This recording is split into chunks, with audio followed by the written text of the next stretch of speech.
As with the formation of other types of chemical bonding, it's always useful to remember the octet rule in order to predict what might be happening. And the octet rule states that atoms will tend to gain a valence shell with 8 electrons. So let's consider how metallic atoms might go about achieving the octet rule. In order to do so, it's useful to consider the electronegativity value of metal atoms, and we can find these in the data booklet.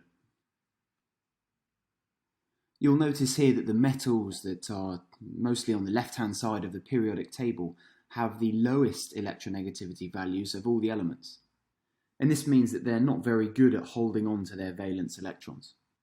This allows us to predict that in metallic bonding, these metal atoms might lose electrons because of their low electronegativity values.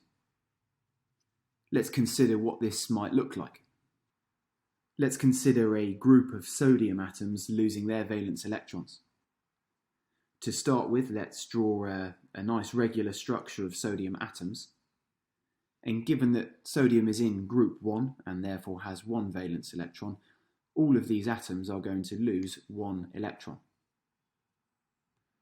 You'll notice that once this happens, we now have a nice regular structure or lattice of positive sodium ions, and those delocalized electrons can now move freely around that whole structure. They can't actually leave the structure because they're still being attracted to those positive ions. So the word delocalization or delocalized electrons simply means that these electrons are mobile and can move freely around the structure. To help visualize this, we could use an animation something like this. And you can see there the movement of those delocalized electrons around the lattice of positive ions.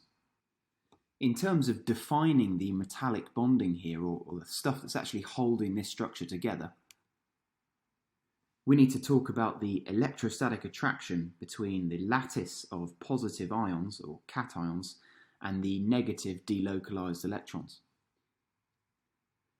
And this is our definition of metallic bonding. Evidence to support this structure in metals is found in many of the properties of metals, as you'll see in another video. So let's now summarize the key points. Firstly, in the formation of metallic bonding, metal atoms lose their valence electrons because they have low electronegativity values. They are not good at holding on to those valence electrons.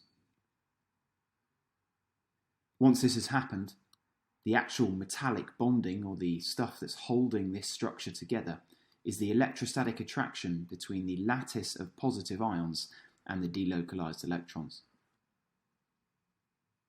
And we can find lots of evidence to support this structure when looking at the properties of metals. And that's pretty much it. Hopefully this video was of some help.